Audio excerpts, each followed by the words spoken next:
Welcome to the podcast, Carl. What's going on? How you doing, man? All right. Are you ready? Is the question, Carl. Not much of a, not much of a, what do you call it? An open book when it comes to Not at all. talking about stuff, but why not?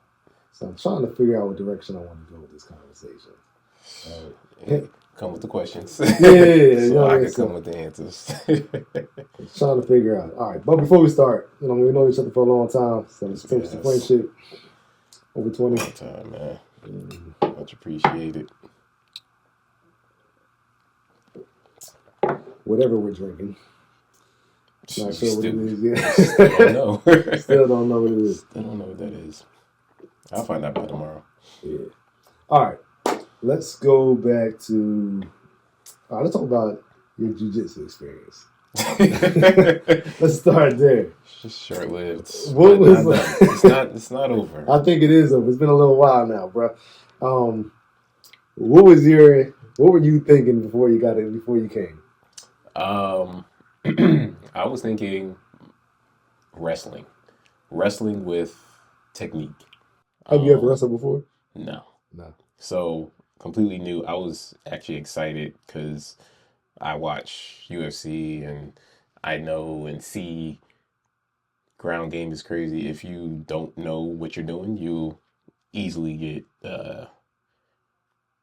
I guess, like manhandled pretty much. So I think it's a good technique to have, and I love to learn. So I was definitely eager to try it. I tried it. It was very good, very very taxing. Used a lot of muscles that I've never used. Learned a lot. So all right, so when you get this, so you go in there, right? Yeah. You're already thinking like, I don't know if you're anticipating not being good. Oh, that's how I started off. Like, I'm not expecting to be good. You know what I mean? Totally fine with that. But was it harder or like more difficult? You know what I mean? Like, was it more difficult than you thought it was going to be, or a little more complex? Like, it's not just overpowering to throw somebody off of you. Because I've done karate in the past and whatever. I do know techniques and throws and leverage. So I did know all that is part of it. But yeah, like you said, I did not know it would be as difficult to get somebody, that don't have your weight off of you. It's definitely something that opened my eyes. Yeah, my first day, dude was just like, all right, man, just try to get me off of you. I'm like, all right. Yeah, I could not get homie off me for shit, dog. It was so crazy. I'm like, yo, I'm really trying like my hardest right now. And he's not even fighting back. He's just like not, you know what I mean? He's just holding his balance on top of me. Yeah. Like, I really can't get this guy off of me right now, dog. Yeah. It was definitely an eye opener. It humbles you because you think you strong. Like, all right, I know my techniques out there, but I could strengthen myself out of the situation. Yeah, that was somebody that knows what they're doing. You know what I mean? It's kind of like, yeah, like you realize that you don't know what you're doing. And you're breaking the heavy sweat and they just like, what you doing, bro? Crazy, bro. Yeah, it's an eye opener. It's definitely something that's different. And like it's something to learn. Definitely something. Definitely. I would recommend it. Yeah, I had two. It was two guys particularly that standing on my head that was like, yo, he's having his way with me, right? You know what I mean? Like, I'm really not. There was no point in this whole like 15 minutes that I ever felt like I was in control of this shit. You know what I mean? Like, it was two dudes that was just having their way with me, and they weren't even ragging me like boom, boom, but they was just like not even looking at me. You know what I mean? Like, kind of just the one white boy was like breathing on me the whole time. Like he would like grab my arm and whatever he got, like I wasn't getting that. Like, if he got my arm, like I wasn't getting my arm back. Yeah, it was like he was just having his way with me, dog. It was two people that just did whatever they wanted, and I'm just rolling over, boom. Then I'm on my back, then I'm on my stomach. You know what I mean? Like, it's like, yo, this is crazy right now. Like, it really shows like there's levels. There's levels to that. Yeah, like this is embarrassing. You know what I mean? Like somebody really do me like this is crazy. Yeah. Like it's really very humbling. I'm going my whole life thinking I'm gonna get myself to a point where I just can't easily be taken advantage of, like Right. physically and Yeah, muscle. People think if, like muscles is like the way. Nah, muscles don't mean shit. not muscles, but just staying in shape and being like, all right, the average person shouldn't be able to just Yeah. have their way, Right, right, right? right, right. Yeah, I feel like Well, unless you have like a crazy advantage over me, I don't feel like I'm gonna have a problem with 20 people in the world. You know what I mean? Like, unless you're like way stronger than me, you're like that's what I'm way saying. taller, or you know, like a martial art. I think I can be the average person. You know what I mean? I feel pretty comfortable in any room I'm Yeah, walking with a bunch of average people. Because most people don't know what they're doing. most people don't know how to combat in any form Nothing. or fashion. So Yeah. Like then they find themselves in a situation like you were the first day, or like in boxing, I used to see it all the time. People get in there and then you realize, like, I really it's don't know what I'm different. doing. Okay, how do I get to this person Yeah, right now? You know what I mean? Because most people when they fight, they just get into like a blind rage and you just trying to they do just whatever. whatever they see or whatever Yeah, they think they know how to do. But yeah, it's really a skill, and you really don't have anything against somebody that's been training for yeah, some time, like yeah. All not right, like that. let's rewind it back to the beginning. Where are you originally from, Carl? Uh, Like, were so you? I know you from Willem, bro. Where are you? Like, where are you before that? so before when like I was born in Newark, New Jersey. Okay, As crazy as my whole life until I was 14, I thought I was born in East Orange. you didn't know. And then somebody said, no hospital in East Orange. Where was you born in East Orange? I looked at my birth certificate again. It said Newark, New Jersey. Whole time was there. You just right away whatever you The thought. whole time. But, is what it is. Right, But it's what it is. because that's pretty stupid. But yeah, born in Newark. I only spent 2 years there. So I really don't have any experience there. Right. I only got stories and pictures. And then after when I was two, uh, we moved to Willenboro and been Okay, so been you've there. been in one room Been most of the time. yeah, Okay. almost say I was from out here because I was So when you moved down to Willingboro, are you moving with both your parents or coming down or yeah. Both parents came down. My mother knew um, close friend of mine, B. We know B. Shout out to B. Uh, his mother moved down here first, and she saw the neighborhood and liked it and told my mother about it.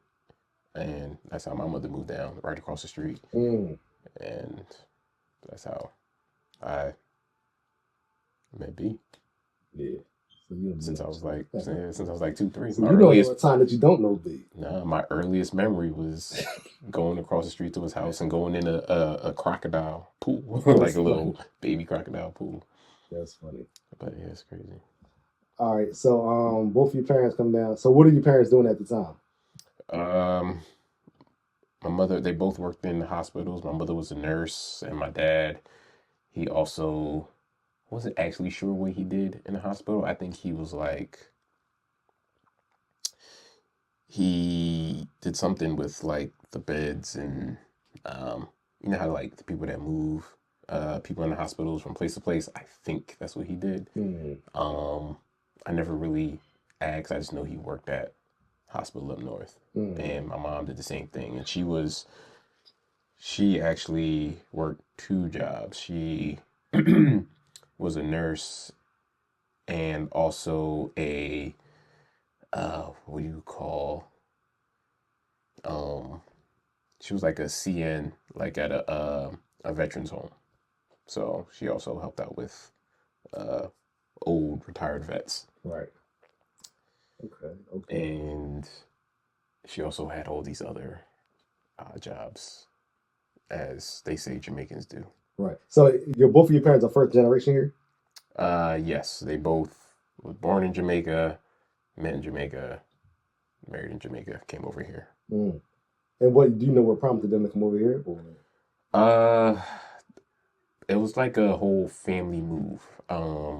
We had my mother has 11 brothers and sisters, Mm. and Your mother has 11? 11 brothers and Dang. sisters, and majority of them decided let's leave and come to the States. They went to Canada first, mainly for opportunity back in Mm. the day. They went to Canada first, got jobs, did stuff there, and then decided to move majority of them all moved together to Mm. like North. They all got like their separate places and stuff, but they all live somewhere in the North Jersey area, Mm. and majority of them still live up there. Some uh, moved to say Atlanta or other places, but my mom decided to come down here. She said she liked it. Um, she liked it down here better because kids would have space like grass and Right. space to ride their bike and stuff like that. Now, is a lot of your family into like the medical field? Yeah, That can, they all kind of followed suit with each other. They kind of stayed close knit. Most of the females went to become nurses. mm. Some in the medical field, and uh, even one of my uncles is a nurse, but he went through the military to do that. He went to the military first and became Mm. a nurse in the military. It's And crazy how like a lot of immigrants. I don't know why it feels nasty to say immigrant. Like I guess like the temperature of the country right now. It's like yeah, a lot of immigrants choose the medical field though when they come over. You know what I mean? And it's very stable. You know what I mean? Like job market. yeah. But a lot of immigrants choose I the think medical field. I think in that time it was something like if you had to do something, it was something to get into.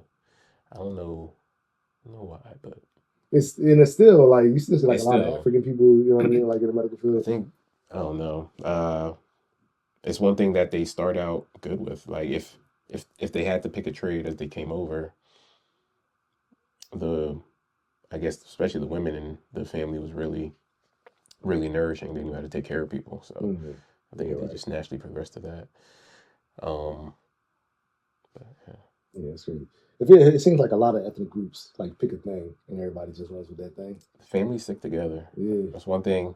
One thing I got from having like a foreign family. They really stick together. Like uh, they will get like a quadplex. Like up north, they got a quadplex. My grandmother and uncles, they all took one of the quads in that quadplex, and they all stuck together. So anytime I went up there, I was seeing like most of my family. They had their different spots, but they was always in the vicinity, always together. That's dope. Is there like an OG in the family? You know what I mean? Like somebody that. Yeah. So first it was my grandmother, and then after she passed, they kind of went to um like the next eldest, like the eldest kid, and Mm. that's how it is. Yeah, see. I think that's missing nowadays, right? Like nobody wants to be that person Yeah, that just holds to everything hold together. everything. Yeah, or yeah. As beautiful as America is, right? We have this individualism thing over here. Everybody wants to do their own fucking thing. Big Nobody wants difference. to fucking stick to the fucking game plan. You know what I mean? Everybody want to Big do their own fucking difference. thing all the time, man. Even with like traditions, right? Yeah. Like everybody go to grandma's house for. No, I want to do it in my house. No, I want to do it in my house. Or we want to do it in my wife's house. I'm like, damn, dog, Yeah. everybody know. So when does everybody fucking see everybody? You know what I mean? Each other then. Break the If everybody wants to family. do their own fucking thing all the time, dog. Definitely. I don't know if it's an American value thing or what it was, but I heard somebody say they sold us this way to that kind of breaks tradition just to charge us for it. Like Yeah, I know if exactly what you're talking about. Yep. like if the family stuck together, we didn't have babysitters or daycare back in the day because we had our grandmother Right. and aunts and uncles. They all was right there, so Right. somebody always there was a village pretty much. Yeah, man. And nowadays, everybody's on their own, and You got now to you buy the gotta go village to back. daycare, you gotta spend money to do this, do that. Yeah, now you got a stranger coming in to babysit the kids over Yeah, here. Then they bring their kids over, and now you think that's cool. Well, no, where the fuck is cousins at? You know what I mean? Like, exactly, exactly. yo, yeah, That's man. a big one of the biggest differences I see when it comes to like a foreign ideology versus an Yeah, American. and then it's like nobody wants to be responsible for the being that person. You know what I'm saying? Like nobody wants to be the host. I don't feel like doing all that. Yeah. Or and then it's a whole. So I think this is even more a problem, right? I think that people think that I'm not going to put myself out there and do it because nobody's hitting me up to do anything. You know what I mean? Like people get into that. Like you're Yeah. terrible with communication, right? You know this. But it's not that you don't give a fuck about anybody. You know what I mean? But it's not. Yeah, Yeah, it's just that you're just I not know what you're thinking saying. about, or you're just like, oh, they probably doing something. I ain't gonna bother. A lot of people think they bothering somebody by hitting them up and trying to do something. You know what I mean? Or they Yeah, don't want to seem vulnerable or see if you want to hang out, and then somebody say no. Now you feeling, now you in your feelings and shit like that. Nah, nigga, that's true. yo, let's all get up and go out to eat next week, whatever, whatever. Everybody come to my house and do this. And everybody's usually down. Whenever I plan something, everybody's like, all right, bet, let's go. That's true. Everybody So, comes on. some people are good at reaching out and planning, and some people aren't. So I think if you had that, like, Yeah. if hopefully there's somebody in that group that can keep it together. Yeah, but most people don't like to take the initiative to do it. That's But basically what I'm saying. and I don't think everybody can do that, right? So That's true. if there's a group of I don't know, like 15 people in the family, more times than none, there'll be one person that's always going to be like, "Yo, we need to all get together," and they'll do that. But there's some people that, no matter how much you try, tell them they're not going to be able to form, you know, I think that's form a group. influence. You think it's influence? Yeah, unless you're talking about like what's it called? Like having like the space or to like you know what I mean. Like some I people don't aren't even in think it's position to I don't do think it's that. space. I just think some people are to them like to themselves, right? They're okay with not every even if they have the space for it, they don't have any drive to Oh yeah, get all they these just people don't around care. them. Yeah, and Yeah, but you know, so that's part of the problem too. It's the big picture. You know what I mean? Like it's I not about guess what you feel like fucking you're right. doing. You feel You're like my niece had a birthday party today outside. It rained today. We were still all outside in that fucking rain though, under the fucking tents and right, shit. You think and I that's felt good. like being outside in the fucking rain? And you know my daughter wants to play on the playground regardless. Yeah, I'm out there just getting wet. It doesn't matter what I feel like doing. You know what I'm saying? yeah. Like it's the bigger picture. People No, are no. missing that. Yeah, you're right. You know what I mean? That's It's not about true. what you feel like doing. Um, all right, man, you got me off track now, Carl. Yeah, I'm thinking. All right, so you back down here. We're talking about your mother's in the medical field. All right, so who did you get yourself into the tech thing, or was your dad into the tech thing? Uh, Not yeah. My family was not into tech at all. It was just something that I kind of picked up on my own. Being in the house, I guess I always had a thing with taking things apart Mm-hmm. and figuring out how it worked. I used to always ask the question, how does that work? Like I remember seeing a VCR and you just put this box in the box and it pops up on TV. And I used to like, how does that work? So as a kid, I randomly just found the screwdriver and took apart the VCR. Mm-hmm. VCR didn't work again after that, but I got to see all these things I've never seen before, and I'm like, um, this obviously has a point or a reason for being here. What does it do? And it just opens up more questions to what's this? Who came up with it? How did this get put here? Like, how did they figure this would work? Um, I was just fascinated with how things work. Like, even today, my mind is still blown when I drive past the city and I see skyscrapers. Like, people built that, Yeah, or a plane in the sky. Like, how did planes are crazy. somebody like the what goes through that is yeah, it's crazy. But those things kind of blows my mind, and that kind of what got me into figuring things out or wanting to figure things out. And I would do yeah, I'll just do research and find out how things worked. And the tech was something that kind of just came with that. Mm. So what? All right. So what do you do now?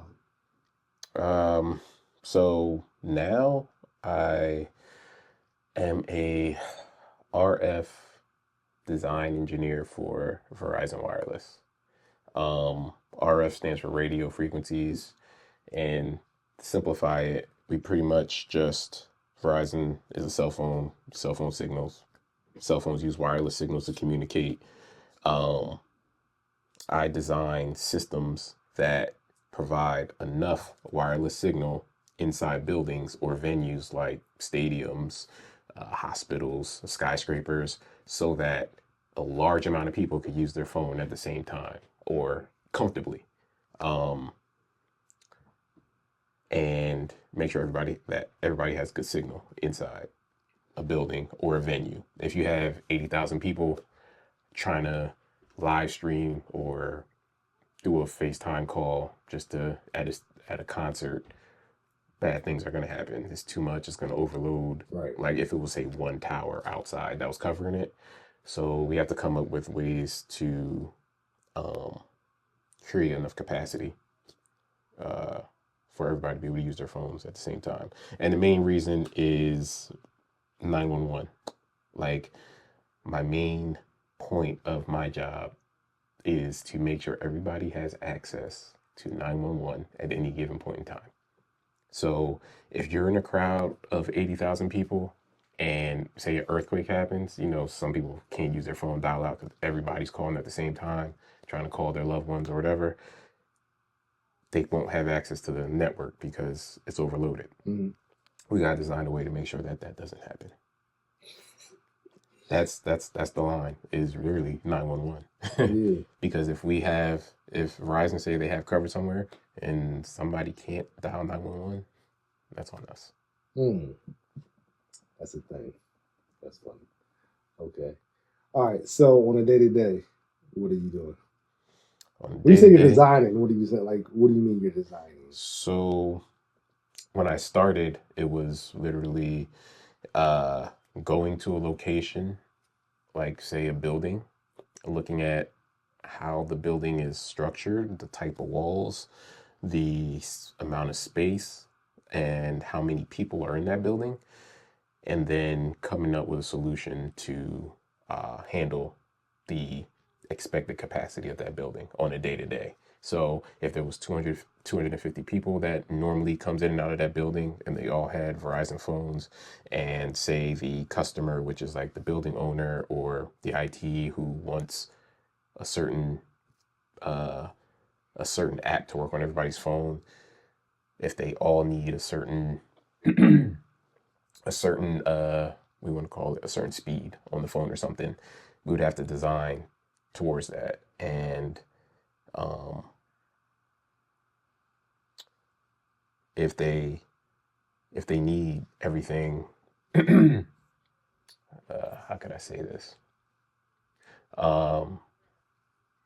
Yeah, so I was pretty hands-on with it at first. It's to say that I'll go to the building, come up with a design based on all the criteria that the customer needed, and use whatever building. We'll go into a software, create the building, and then create a system that provided coverage in the building. If it's a bunch of rooms like this, like how your Wi-Fi works, right?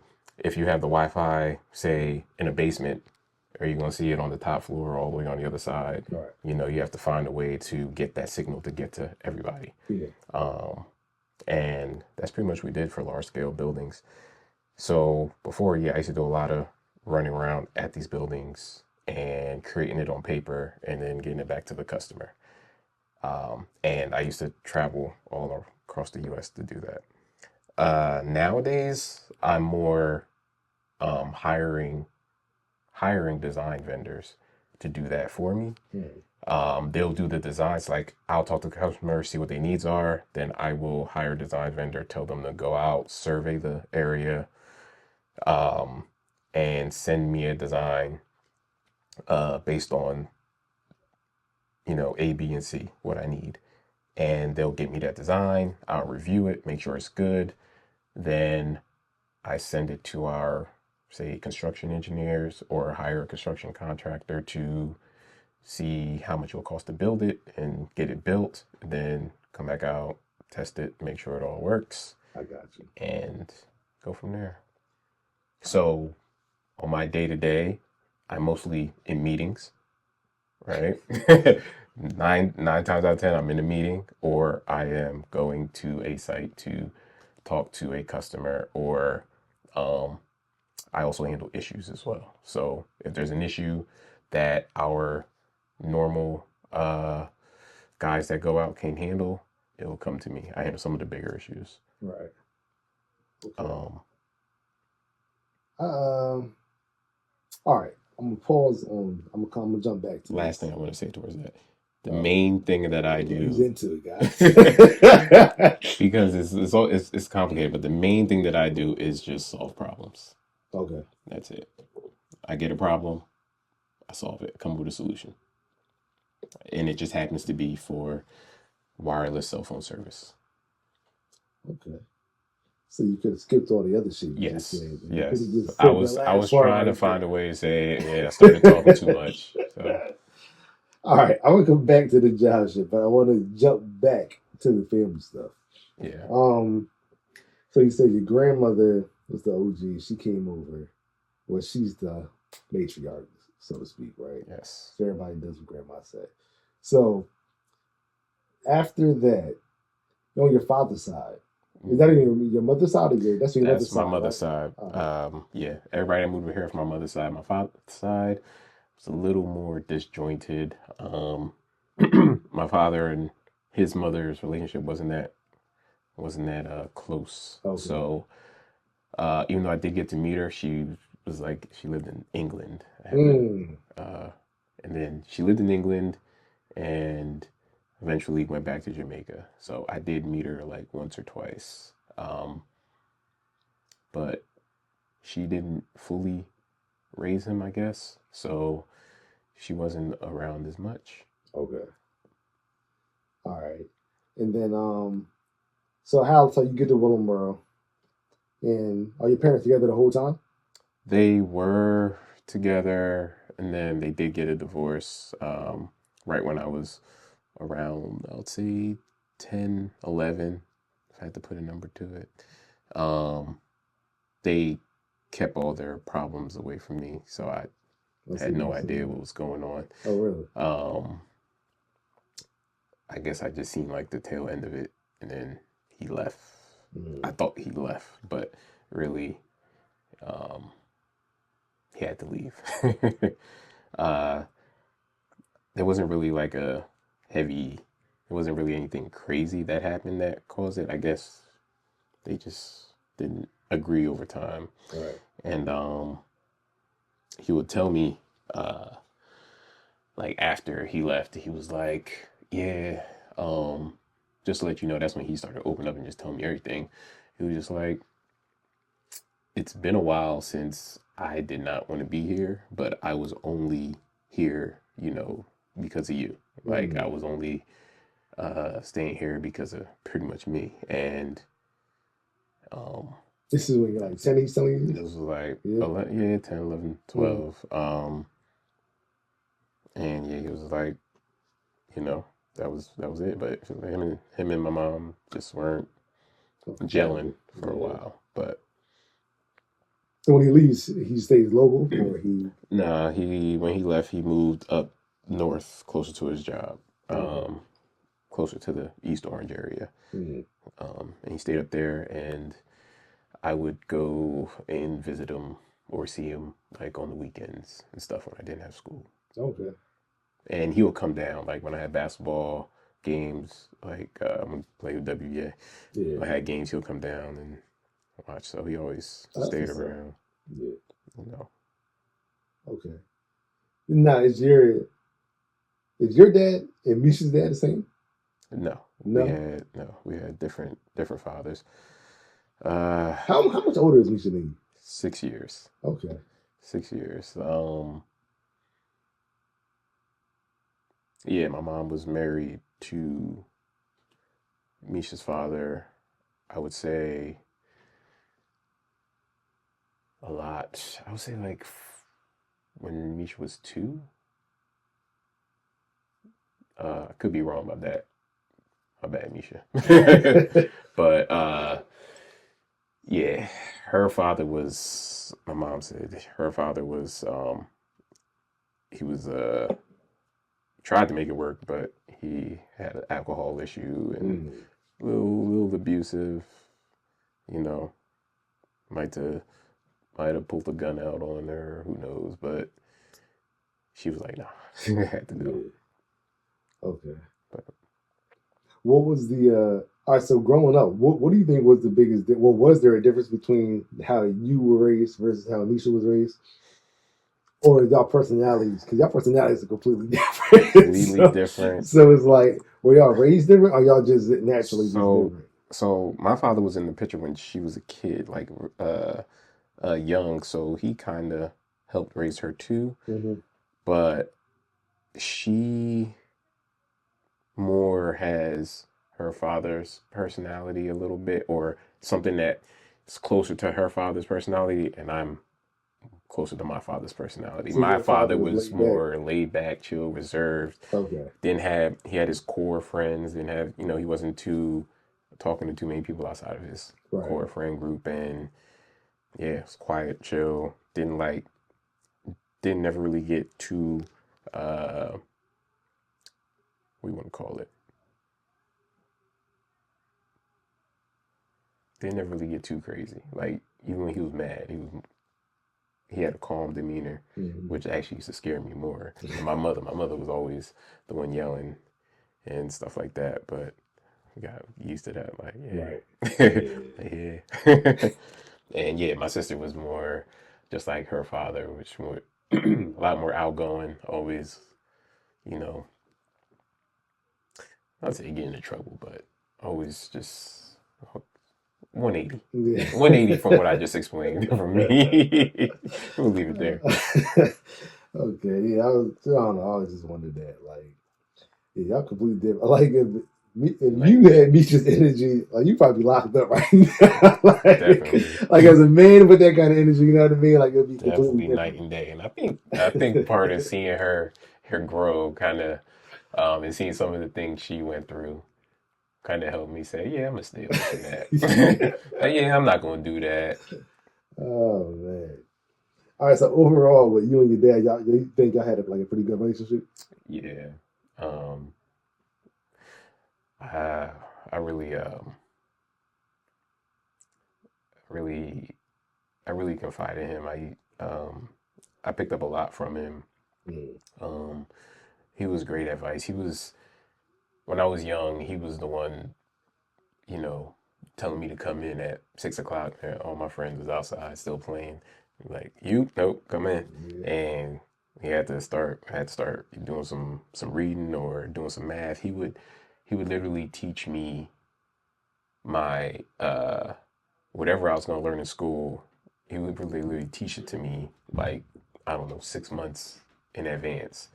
Like he kept me ahead of the class. Mm. Um, at first, I didn't like it as a kid because I'm like, I'm gonna be outside. I'm gonna Right. do this. But he spent that time and sat down and pretty much taught me stuff before I learned it in school. So everything in school came easy to me, and it really helped. And he was always cool. I always looked up to him. Mm. That's He dope. was a he was a great guy, man. Was when did you see like, all right, I see what's going on. Like he is getting me ready for, or like this shit is paying off. Like this I studying, or did you even notice it back I then? I didn't Not till you were grown. I didn't yeah, I would say I probably didn't realize it until I started until college Mm. almost. Like Yeah, you just be in it. I just was like, okay, uh yeah, throughout high school I'm thinking, all right, things are like I was pretty good at uh I would think I was good at school, Mm. right? Everything kind of came easy. I was getting good grades. I didn't feel like the work was ever hard. I honestly didn't feel like I was challenged at all with school. Right. Um, and then when you come to college, um, it was different, and it was a whole different type of challenge because I went into engineering. I tried to, you know, and it took me back to because in high school. Um, I'm kind of just moseying along. Everything's easy. It's almost like, uh, say if you're boxing, or say like when Mike Tyson was boxing and he had his trainer, the first one that kind of was Custom teaching him auto. everything, custom auto, Yeah. and he got away from that. He got away from custom auto, or custom auto passed. I forgot exactly how it Yeah. happened, and he kind of was just going, and he wasn't like learning new stuff on how to keep going, Yeah. and it eventually catches up to you. Mm-hmm. That's kind of what happened with school. He was doing a lot of prep work, and in high school, things when I was younger, he was doing a lot of prep work that had me prepared for everything. Yeah, I got you. In high school, I was just like, I don't got to study. Everything came easy, Yeah. so I didn't have to study, didn't have to do this. I'll still somehow get good grades. And then college hit. So what age? So your dad ends up passing. At what age was that? He passed in the 10th, when I was in the 10th grade. Okay. Um, So you're still kind of like ahead of the curve. I'm You still know what I ahead of the mean? curve. I didn't see him as often. Like I'll just see him on the weekends. So, and I was pretty much good when it comes to school at that point. So Right. it wasn't like he was still like he would always ask me about it, and he would be on like he's still getting good grades, and as long as my grade was good, he really didn't have to. And you're kind of on autopilot at that point. Like Yeah, you know what you're doing. You know the yeah, routine. yeah. So he had to like check in or Right. stay on my ass or anything. I kind of knew what I was doing. I was keeping up with everything. And yeah, in 10th grade, he got sick. Kind of came out of nowhere. Didn't see it coming at all. Yeah, it's the worst ones. If you could go back, it was like 2 years before that. He had like he said he had some pain in his stomach. All right. Um, and he had to go to the doctor to get it checked out. They opened him up like I don't know if they said they saw something. They thought they saw something. They opened him up and they didn't find anything, and said he was okay. He thought he was okay. And then 2 years later, he had the pain again, and they still said he was fine. And then it just, I just get a phone call said from one of my family members that live up north because they see him all the time because they up there too. And it was like, hey, your father's in the hospital, and you need to come see him. And him and my mom wasn't necessarily on the same page, but my mom was still like, yeah, you got to go see your father. And I went up there to the hospital, and I just saw this guy not too long ago, and he was fine. And what I saw in that hospital was just not the same, not the same guy, man. Yeah. Uh, Was it cancer? cancer, Yeah. cancer. When it wants to move quick, it moves quick. Mm.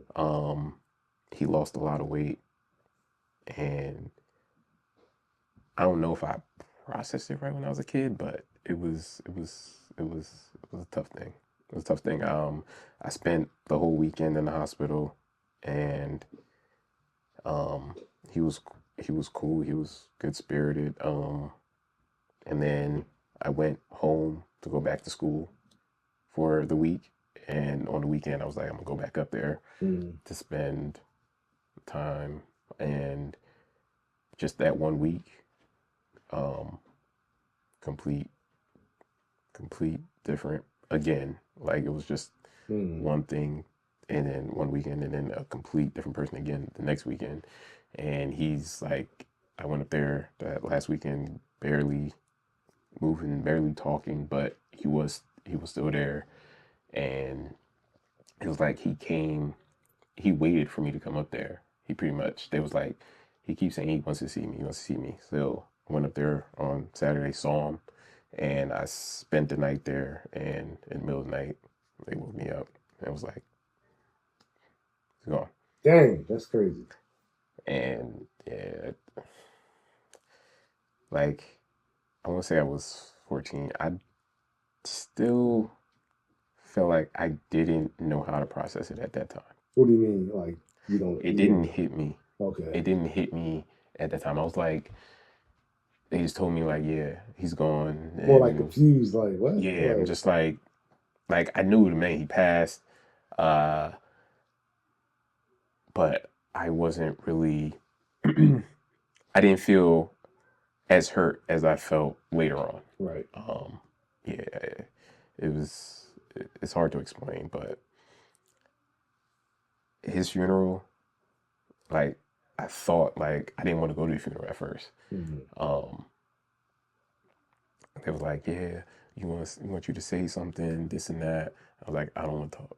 I don't want to. Yeah, I especially don't that want to speak. age. Whatever. It kind of, not for nothing. After he passed, I kind of got. I wasn't really a talkative person, Mm-hmm. but after he passed, I got more reserved, more quiet. Like I think that first week I went back to school, I didn't talk to anybody. I didn't say anything. I didn't want people asking me, "Are you okay?" Yeah, Whatever. Like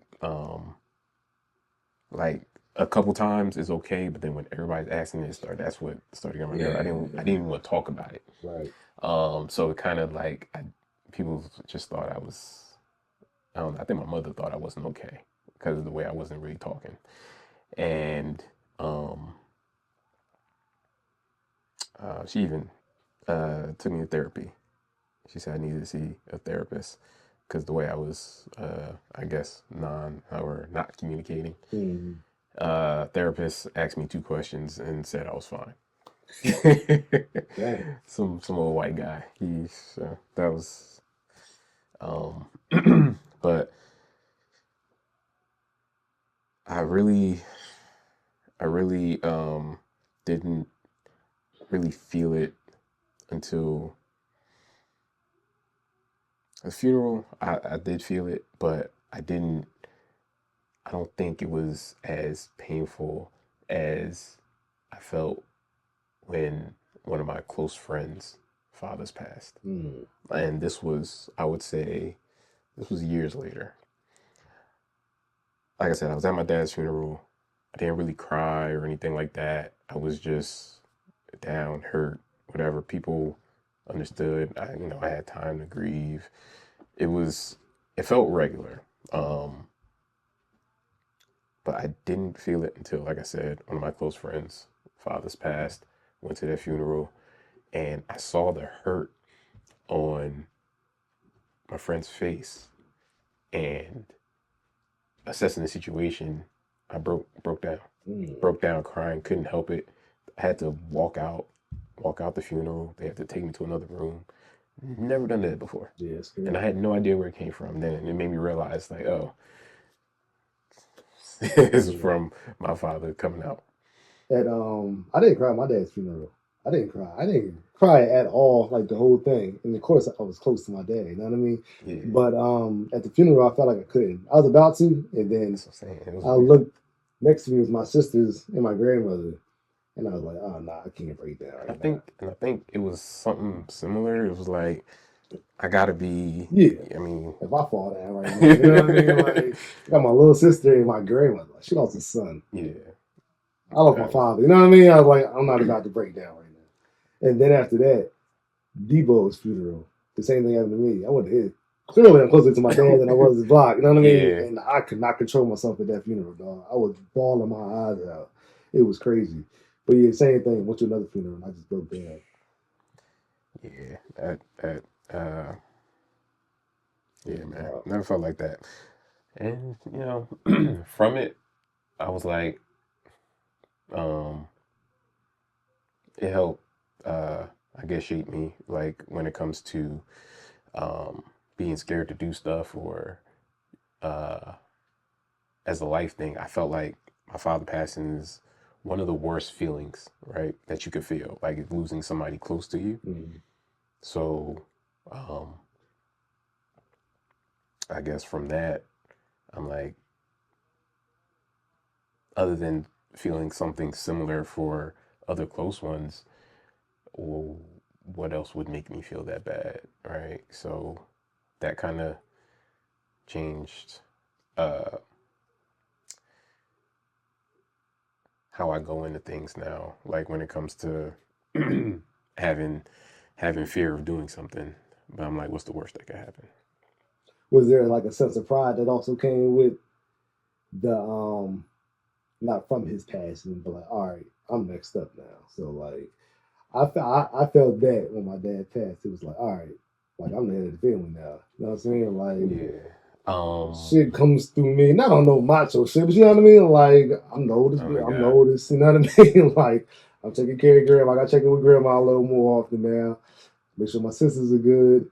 You know what I mean? Now my dad's over the cousins and shit. My uncles, they talking to me now. My dad's not here no more. You know what I mean? Shit's starting to run through me now. You know what I mean? So Yeah. like, definitely, I felt like a sense of pride, and I still do to this day.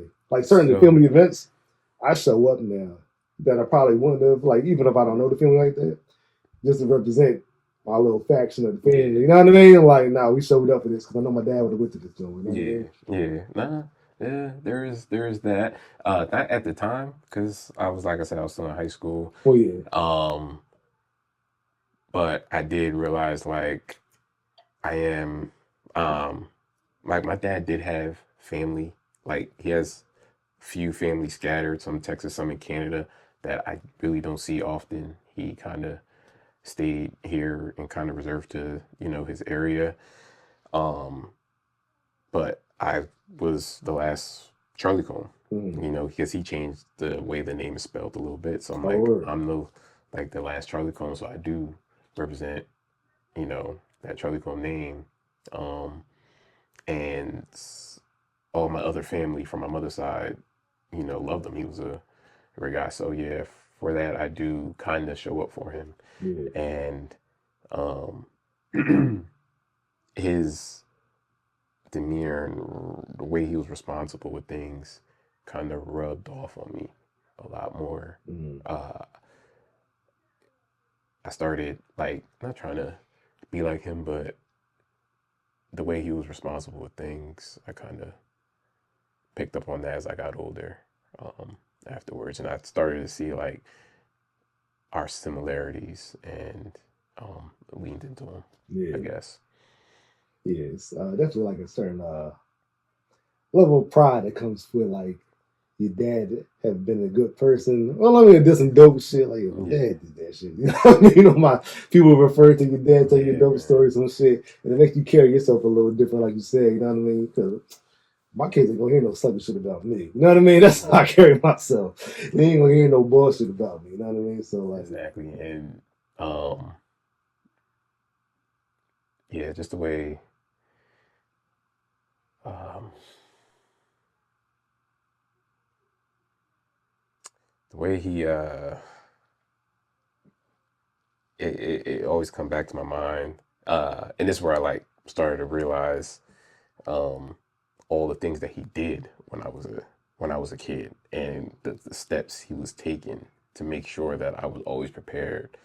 Like a lot of things that he was doing was preparing me for, mm. you know, Did he real. know he had cancer prior to you finding out?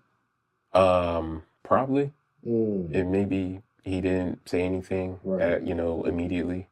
Um, but originally when he first said he was going to the hospital to check some things out because he had some pain in Mm. his stomach, it was pancreatic cancer.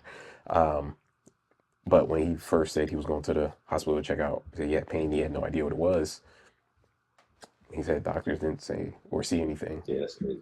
And then, you know, something that's, whack and corny, but kind of fucked up or messed up, sorry. The hospital that he went to uh originally was like East Orange something. Uh they got shut down because they had a lot of complaints and issues with misdiagnosing stuff, missing stuff, Yeah, and like not, negligence type of. yeah, Yeah. very bad. Whole shit got shut down, Mm. and that's where he went. So could have been, Yeah, it's crazy, dog. but Like some jobs, man, you cannot be a half-asser at. Like, you know what I'm saying? And like being like a yeah, doctor yeah, that's diagnosing somebody is one of them jobs. You know what I mean? Like you can't be bad at this job. You know what I yeah, mean? Like being a and pilot, you can't be a bad pilot. You know, can't you can't have can't an be a off bad day. pilot, can't be Can't be a bad doctors, surgeon. You man. know what I mean? Like You know what I mean? Even with like certain cops, like bro, you can't let your day get into the way of what's going on Exactly. because you can change somebody's whole life. And You be in a bad mood. yeah, yeah, and they had a lot of similar situations. Like Yeah, a lot of people passing, and they were like, probably could have been avoided. Somebody just not do their job right. it's crazy, man. So, um, yeah, I didn't learn that till years later. It's another thing. But um, yeah, it was tough. I rarely talk about my father, Yeah, first and conversation we ever had about it. yeah, but yeah, But man, why? Well, why is that? If he like you hold him in such a high regard, why don't you speak about it more? it used to hurt every time I thought about him. Hmm. After like I had that, it used to hurt. Like if I thought about him long enough and like think about him like not being here because he always used to say, hey, he like it was his life goal to see me graduate college, Uh, and he yeah, couldn't see he that. He couldn't couldn't. even see me graduate high school, right? Right. And it was like every time, and then my family they like big on I don't say big on death, but they every time I see him, they always ask me about you miss your father, Mm, like yeah. about your father, and when it brings to the memory and I sit there and think on it, like I would cry, but like tear come down my eye, or like Father's Day, Hmm. you know, I'll think about it. It used to weigh me down. I mean, I'm great now, but it was still like I missed him. Yeah. I really missed him. He was a great part of my life, and it took me a while to see it, but Yeah. he did great, man. Um. All right. So now let's go to your mom's because I know your mom is also a very big person in your life. Um. Very big. Was did y'all relationship grow more after your father's passing, or was it Yeah, all? so early on, uh I feel like mother didn't talk as much. I was more of when they were together and it was all living in the same house. I feel like I was more around my father. Um they had I mean, she was around too, but they had opposite schedules. They would actually make opposite schedules so that one person could always be home. Right. Um, but she ended up getting two jobs, so she would work 16 hours. Mm. So and then her job was an hour away. So when she would get home, she'll Sleep. sleep, Yeah. wake up, make food, and out the door. So I didn't really get to interact with her a lot, um, as much as I do now. Uh, but after my dad moved out, and then I think around this time, my sister ended up moving out too, and it was just me and my mom in the house. Hmm. Uh, we got a lot. We got a lot closer. We bonded a lot more. She started relying on me a lot in the house, Mm. um, because she said I showed a level of responsibility. Like I could be there on my own and not burn down the house or not do anything stupid, um, or not get caught doing anything Yeah. stupid. And uh, from there, the more responsibility she gave me, the more she like opened up to me, and I got to learn my mother more. Um, she was very good with money and like And that rubbed off on you. management, and Clearly rubbed yeah, off on she you. she was very she learned a lot from I guess people she worked with or older veterans, older like people that came from money and stuff like that. So she learned about like some stocks and some stuff and just having multiple streams of income. So Okay, she, so I always thought, and I got this from nowhere. This is me, but I thought that your dad had put you on to like the, well, not put you on anything particular, but I thought your dad was the money guy for some reason. I knew your no mom always he worked a lot, but I thought your dad put you on the tech. I thought your dad did all of this stuff. I was completely wrong about all of this, but no. So clearly, my dad taught me the attention to detail when it okay, comes to tech and um how to he made the building blocks on for me on how to learn Right. and how to see a problem and fix it. Mm-hmm. Those building blocks are actually huge when it comes to tech. Right. Um, my mom, she was more uh, Work ethic. she was more the work ethic was real. She was like main job, and then she's selling Avon on the side, uh, and then she wanted me to like handle the sales for her. So that got me into like knowing how to Okay. handle the sales and keeping like young, like boxing everything and separating stuff. And then she would have house rentals, or she would have a house rented out, and then I'm handling the stuff with the tenants and stuff like that, Mm. keeping up with them. And And she's learning all this from the family up north, or she's she's learned it just from family up north and just people she know. just on the fly. Just Because family up north, they was doing the same thing. yeah. And she, like I said, she's working at a veterans home. Like I said, a lot of older people came Mm-hmm. from money. They always just gave her good insight. They was telling her about, like, yeah, you should, take your money and put it into the type of different investment opportunities. And she did it, worked out. Being likable can get you so far. Like you Yeah, know what I mean? Just people just no, liking you will just give you gems and yeah, insight on shit. yeah. And, uh, yeah, the more I've been around her, the more she would tell me about these things. And she's actually, well, my father too, both. So I did get from both of them how to, you know, be manageable with my money, not Mm. be outlandish or do something, lose, how people lose money or whatever. Mm-hmm. They were both very responsible with money, but my mom was, I would say, more of the breadwinner in the house because she did work two jobs. And yeah, I picked up a lot of the work ethic from my mom. My dad, he had his job, and he'll come home, chill, watch cricket, tennis. That's how I Cricket. picked up tennis. That's funny. He was always watching tennis matches. Um, but yeah, my mother was also a big influence, still is. Yeah. Um, You all right? So you played a major role in your niece's life. All right, Still do. China, yeah, yeah, China, and now Cheyenne. Well, she's been here for a while, but but Cheyenne. But I remember China back in the day. Um, did you always have that? Well, did you ever care that you were being asked to do so much, or was it just part of the family Um, dynamic? Like, nah, this is my role in the house. I do this. yeah.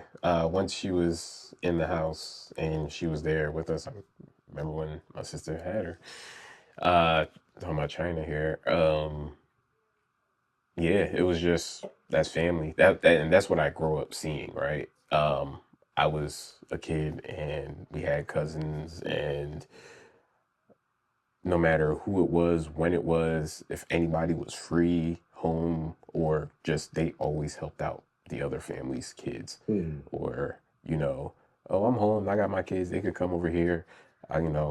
My mom had to work. She would take me, drive me up north, and I'll be at my grandmother's house and go to my cousin's house or whatever. It was always, it was so family oriented between all of the family. Mm-hmm. And it was so it wasn't no issue. I didn't see it anyway when it was like, oh, I gotta take my niece to school and I have to walk her um, to the daycare, or I gotta have a car seat in my car at all times when I need to pick her up or whatnot. Um, I didn't really think nothing of it. I didn't even see it. It was just regular because she was in the house, and Yeah.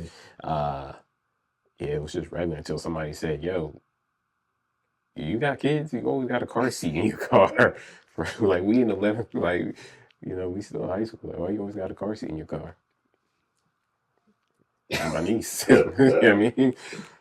And so she's here. It didn't really weigh down on me. there was a couple times, I guess you could say, like, all right, I gotta wake up earlier and walk her here before I go to school, Yeah, that's just life, or man. like, oh, um, I wasn't always outside, but there'll be times where I gotta be home. Yeah. So, Do you see it paying off now? Like the uh, influence? yeah, so it got me early experience with kids and seeing the different stages that they go through and the influences that the things that you do or I do have on the kids.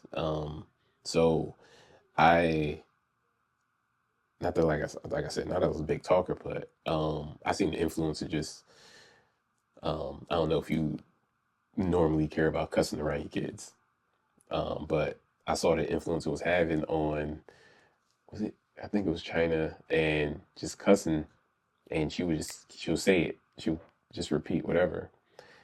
And it taught me like stop cussing around kids. So Mm. I no longer I almost barely ever cuss around kids.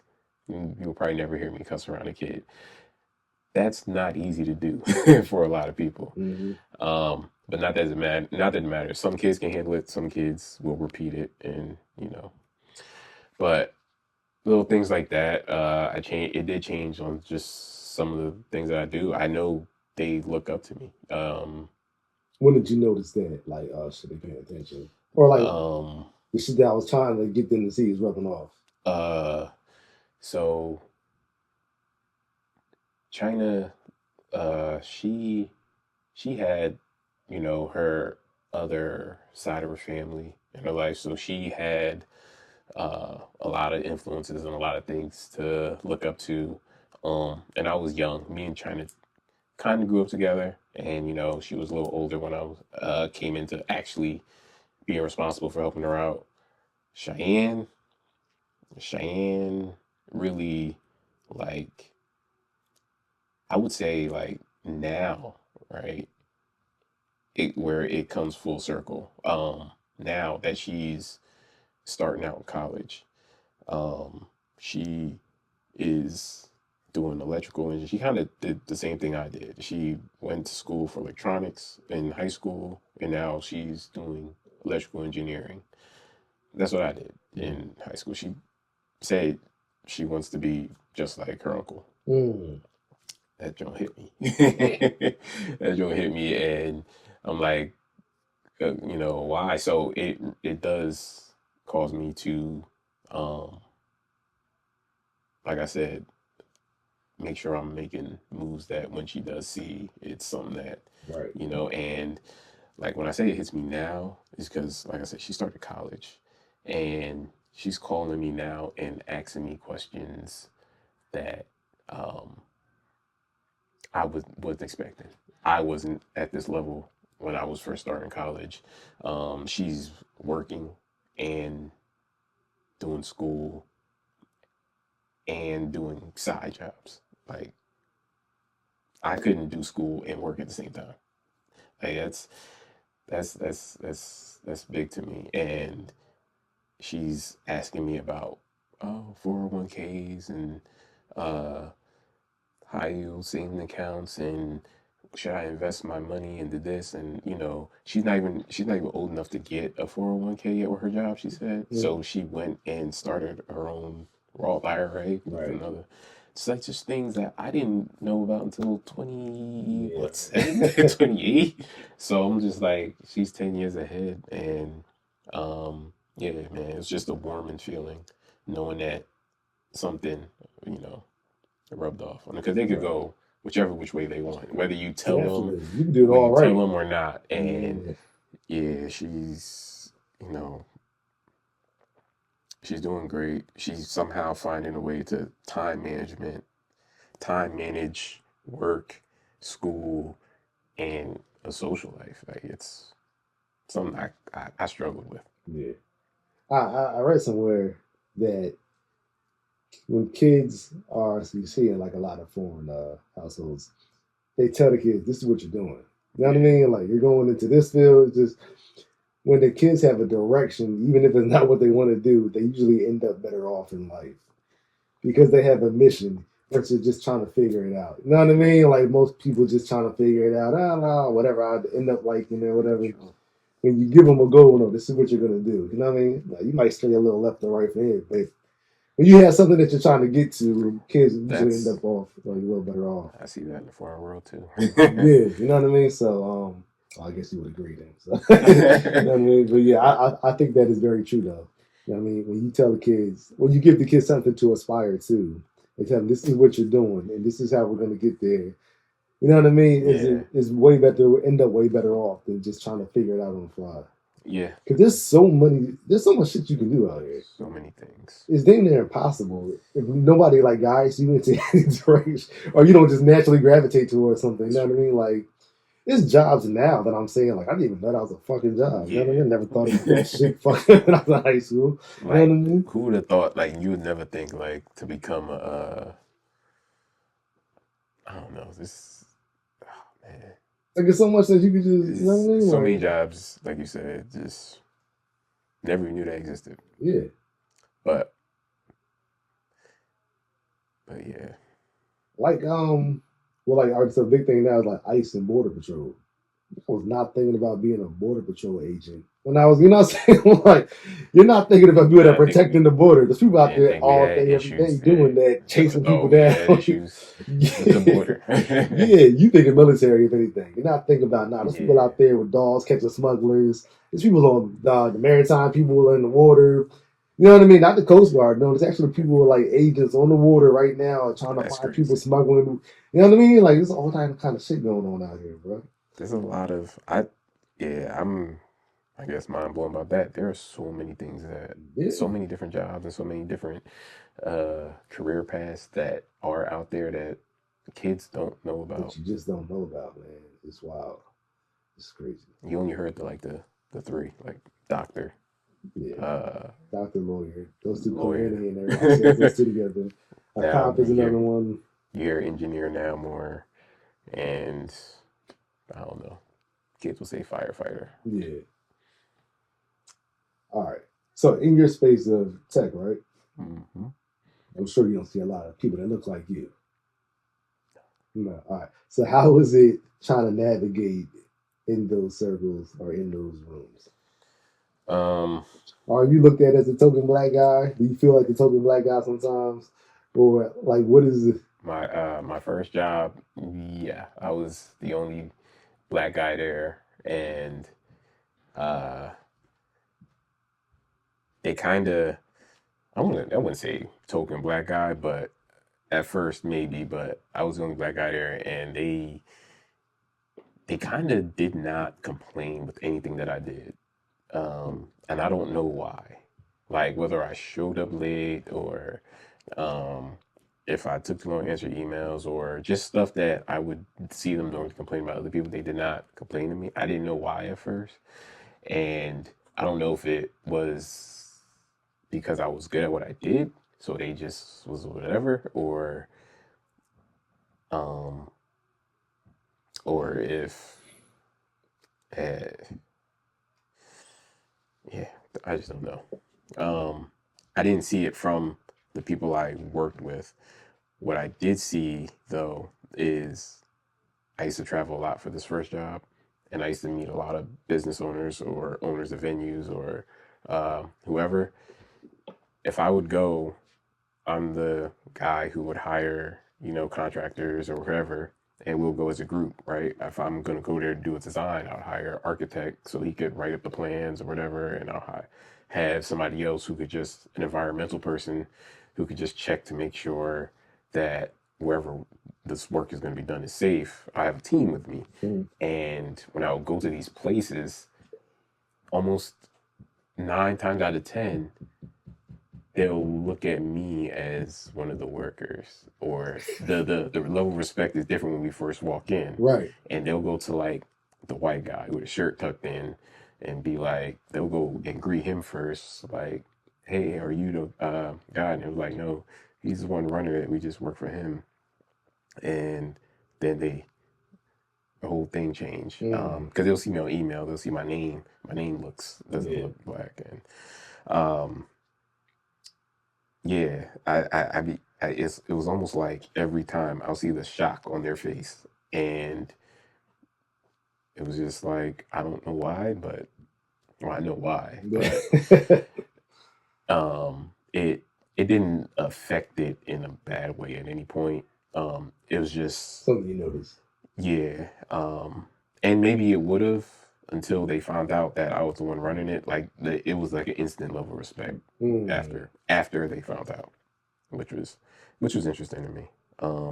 But I didn't really have any issues with the first job being that guy.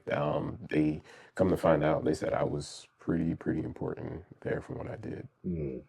Um, and now my new job with Verizon, it's very diverse. Not necessarily when it comes to black people, but there's a lot of Indian, a lot of Asian, um, a lot of everything. Yeah. Um, very diverse. My company is heavy Indian Asian. Indian. Yeah. Actually, the owner of the whole company is Indian. I think he's from India. Yeah. Forgive me, but nah, I think he's from India. Yeah, but it's heavy. They're heavy Indian. Very cultured. Yeah. Very cultured. Not too much like Asian, like Japanese, Chinese, like not that kind of Asian, but India's kind of like Asian. They consider India Asia, right? Yeah. So but heavy on the Indian side. I would say like, yeah, I would say majority. Yeah, I was in majority. Majority is Yeah, Indian. majority. I White, could agree too. Some black sprinkled in there, you know. But Got some Russians, got some Ukrainians, and different. It's like a very diverse group. yeah, definitely. Verizon. So, do you think that it's like that because you think your field is hard to get into, or is just not popular in our culture? A little bit of both. I don't see kids in our culture saying, "Hey, get into," or not at first. Like back in the day, my parents didn't tell me anything about getting into tech. Right. Tech wasn't, huge or become an engineer. I didn't hear that. It wasn't until one of my cousins became an engineer that we saw engineering as something that was big. He became an engineer, he graduated from Syracuse, became a mechanical engineer, and he like he got a job near us, so he stayed with us some time. And it wasn't until I really noticed people talk about engineering like that. But yeah, I don't see them pushing like you should be an engineer as a kid Do you or think it's when during that time. But now more. But do you think it's more so what we were saying before, like just a lack of exposure and just I not think knowing? it was a lack of exposure. Tech wasn't big in our households when we were younger. When I see um when I talk to like other cultures or say uh people that I work with, when they were younger, they had technology in their house. They had things that would say, "Hey, I want to figure that out," or "Oh, that's cool." When we were younger, we didn't have much. Not saying we didn't have much, but we didn't have enough to have technology. I think uh, the mess we had was what TV. Yeah. Like we didn't get our first computer till like the late '90s, probably in 2000s. That was when we just started getting computers. But there's families that's been getting them since they first came out when it was like super expensive, or like phones, or whatever else. It was just it just wasn't in our purview. We just couldn't see it. Um, like different forms of tech, right? Because I think when we was younger, I thought the only form of tech was computer. Like, but there's so many avenues. There is. So many avenues, and in being an engineer in general, so many avenues. Yeah, engineers are very big. Very big very term. vague. Just electrical engineering is very vague, but just engineering in general was very vague. When I was a kid, I didn't think about like who designed these streets. I didn't think about Yo, that. that's But that that's right a there is a huge, job, right? You know what I'm saying? huge, huge You gotta thing. think about people that map out like the way cities are gonna be built and It's shit like that, very, or very apartment detailed. complexes and shit. Very Like people, detailed. that's somebody's job to actually map that shit out. You And know what I mean? they gotta understand how people move, and they have to make it basically make a playground for adults so Right. they don't hurt themselves. Yeah. Is we gotta look at it, you Shit know. was crazy. Mm-mm-mm.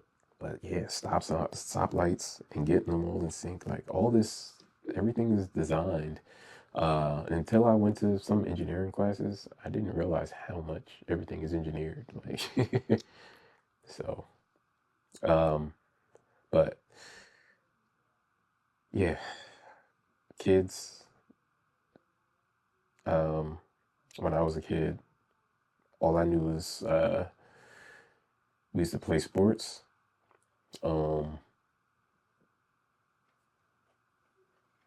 and my family was heavily focused in the medical field, so they was like, we kind of want you to, get in the medical field. So what are you gonna do for Aiden? Are you pushing him into a certain direction, Um, or are you just I'm laying the foundation like your father did for you? I'm just leading the foundation where he gravitates to. He's big into building things. Um, like right now, when you're a kid, you can be in the Legos one day and then something else the next day. But he's big into building things and um, learning things. I'll introduce him to like engineering. We get these engineering kits and just kind of gets their mind going and thinking on problems and how things work and whatever. Um, and he shows a good interest in like chemistry and science. He's really into science. On so if he wants to go that route, that's where we'll take it. You do well. You're like a jack of all trades too, like you said your mom was. You know, she did a lot of things. If you could get Thanks. paid to do any one thing, like as a job, what would it be? Um, whatever. I would say what comes easy to me now. I'm getting older, so like Of all the things you like to do, though, for like all the what, things I like to do. like what would you like? You wouldn't even consider it work. Like, oh yeah, I love to do this. Like, I would do that. If I could make X amount of money doing this, I would just quit my job and I would do that first. Um, I would do travel photography. Like taking pictures like that. Yeah. People don't know. I love taking. I'll take pictures for free. Yeah, If I, but I now y'all used. know. I, Come down on them prices. I like I had a thing with taking pictures. You know how I got into taking pictures. I would Mhm. be around just going out and just having a camera with me. Um, it was definitely something that I just love to do. Editing pictures and getting it prepared professionally is that's annoying. But yeah, just getting good shots is. What do you like about the pictures? Um, Do you like moments or do you like I like things? catching moments, almost everything, just whatever makes a good picture. So it's moments, it's what they say composition, like a picture has some, pictures tell a story. Right. So um it's having all the different elements in that picture and trying to capture that moment straight out of the camera.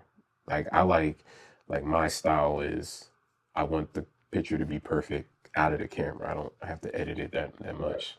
So it's all on um, timing, focus, light, and uh, like a couple other factors. I'm not gonna go into detail, but photography is something that I just pick up in my free time. Right? I started taking pictures just going out with a point and shoot camera Mm-hmm. to now it turned into something bigger, but this is all self-taught. Like when I took photography seriously on my own time, I went on YouTube. I learned everything about lighting, you know, No, you see, aperture, um, all these things that, I did learn about. I heard about photography in college when my cousins became a photographer. And I was like, it's just taking pictures. Like, because I only used to use like a little point and shoot camera. So I didn't really understand all the ins and outs of photography. And it's a lot. It is a lot. But I've been self teaching myself, and um, it shows. Like, I could see just walking, I'll see a picture. Like, this happens a lot to me now. If I travel and I'm just looking, I'm like, that's a perfect shot right there. I'll see the picture, you know, just walking. do you have a favorite picture? If not even if it's one that you took, just like a picture that you think is like super fire that you seen, like it might be a famous Yeah, picture or yeah.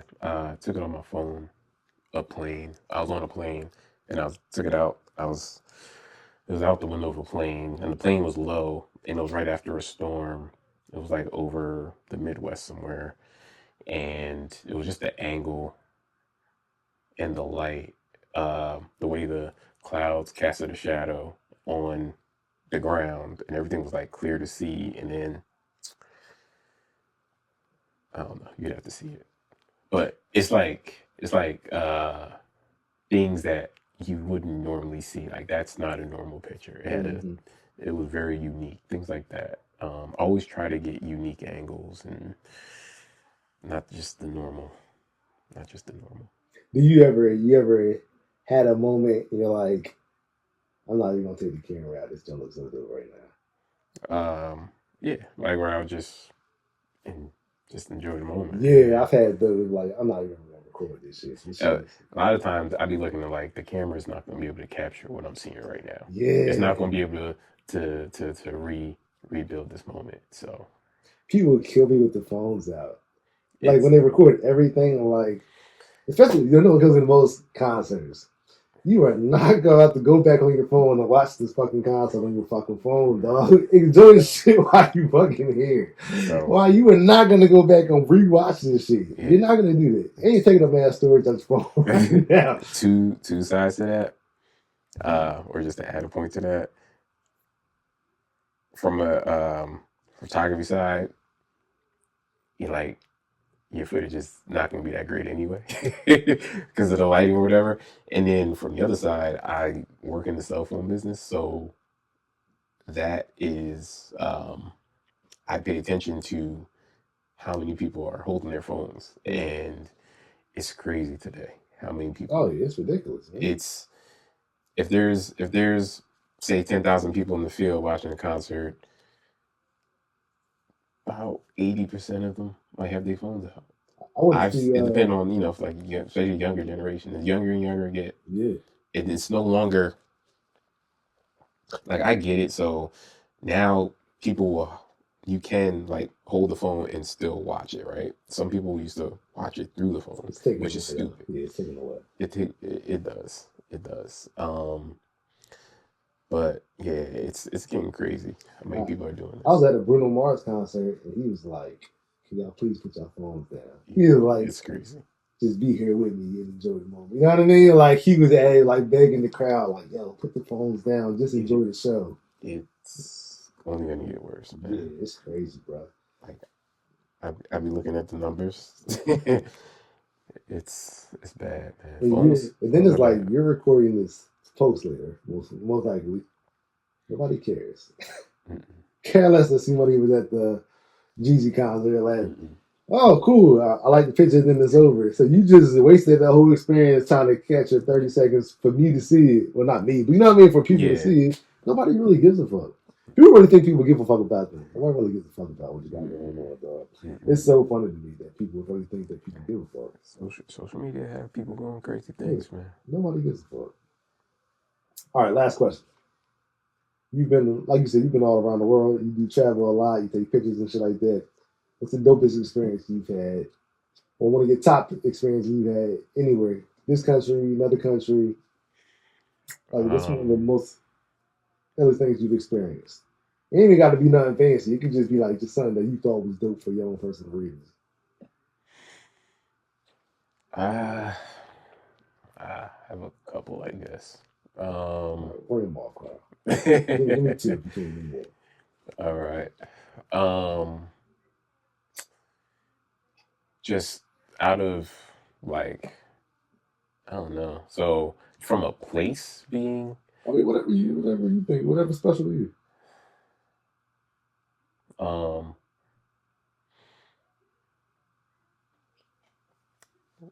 uh, Jamaica is always Jamaica is always an amazing place.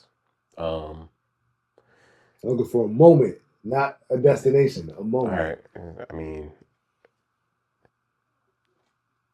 like I had a moment when I was a kid in Jamaica that kind of whatever. Um, mm, yeah, give me a second. I have like Sorry, people. He's been all over the world. He has a lot to choose from. I haven't been over the world enough. I got more places I gotta go. Um, dang, While you just ponder, one. I would like to change the group trip destination Really, from Thailand. I would like to go to Africa. I got no quarrels about I, that. I would like to go to Africa. I want to go to Ghana, Kenya. I don't know. It doesn't really. Well, it matters, but I would like to go to Africa over Thailand. And Yeah, everybody agrees with it. I do the same. Um, Africa has to be It visited. definitely has to be Africa visited. has to be visited. So, um, Ghana. I think Ghana. Ghana was the what I was thinking first. Yeah. Um, but in terms of places and experience, um,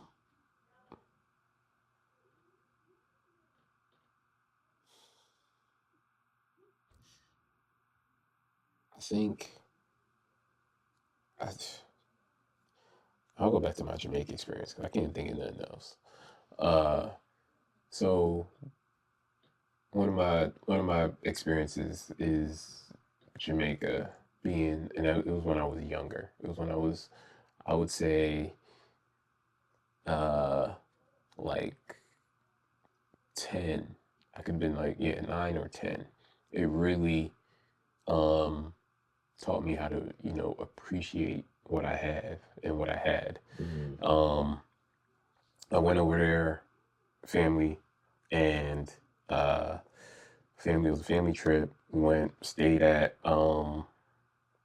one of our cousins or aunts' houses, one of my cousins' houses in Jamaica, and they didn't live in the best area. They, grew up in Jamaica, so their house was fine, but their neighbor's house, they the neighbor's house was a little beat down badly, and I don't know if it was a storm or whatever, but they didn't have no roof on there or whatever. But there was the kids that lived there. Uh, we spent like 2 weeks there, and every day I was outside and I was playing with them, like play soccer, whatever. Um, they take soccer seriously out there. I even think like, oh, I could run, kick the ball. I'm athletic. Nah, they was embarrassing me. Um, but they were so happy and grateful. I this is my first time seeing. Um, they had to shower in the backyard in a bucket. Um, I never seen that before. Mm. And I was there with like my toys and stuff that I brought over so I could have something to do when I'm on vacation. And it really changed the way I see just their excitement. Just oh, da, da, da, like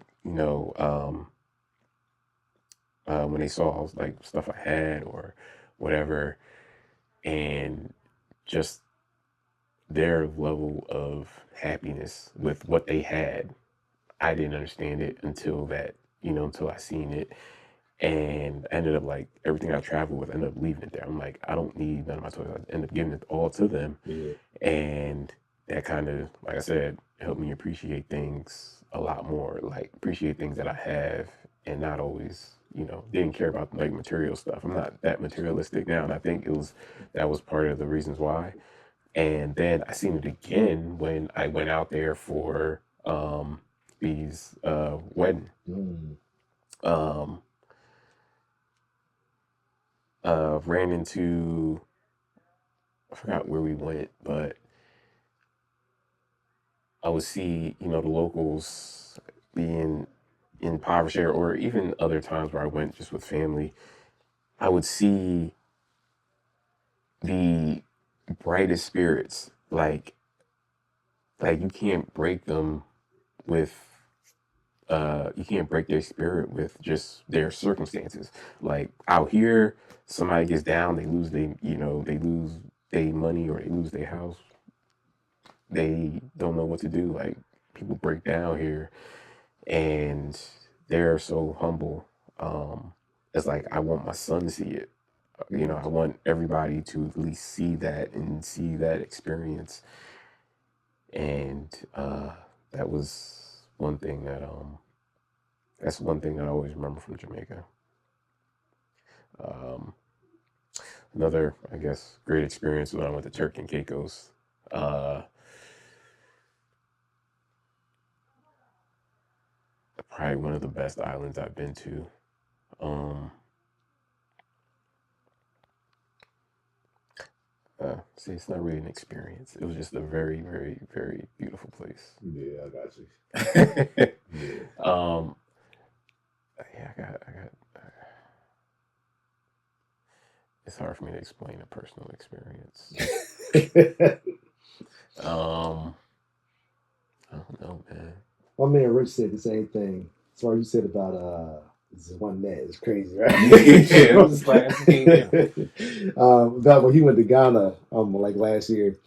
The thing you said about Jamaica, he said, "Yo, people had nothing, and they were the happiest people. Like they didn't care about what shoes anybody had on. You know what I mean? Like everybody had flip flops on for the most part, and they were the best spirited people I've ever been around in my life. That broke me from this I guess American lifestyle. That really broke me from a lot. It's like I really don't need a lot to be happy. Right. So it's an experience I think everybody, whether it's Africa or Jamaica or wherever, almost majority of these islands have it. You'll see, like if you go to a resort, you go off the resort, it's gonna look a lot different. Nah, definitely. And I know not every island has it where you're gonna see like the happiest people, because sometimes you're gonna see the people that are begging or looking for money and stuff like that. But it's definitely something to experience. Seeing people happy with just life. Yeah. I don't see that here as often. I heard somebody say that if having a drink with a friend won't make you happy, nothing will. I mean, yeah, I mean it's a metaphor, but I mean, like, it's real talk, man. Yeah. Little things, man. Yeah, I don't stuff like that. I don't let a lot of big things bring me down. Like I said, and then that goes back to me losing my father. I feel like that's one of the heaviest things that can happen to me. So everything else, I feel like I can handle. Right. Well, Carlos ended right there. How much you got left? More than a shot. I didn't feel like picking this up on camera. Well, we're not done drinking. But for the video, I appreciate you. You know what I mean? Come back and do another one soon.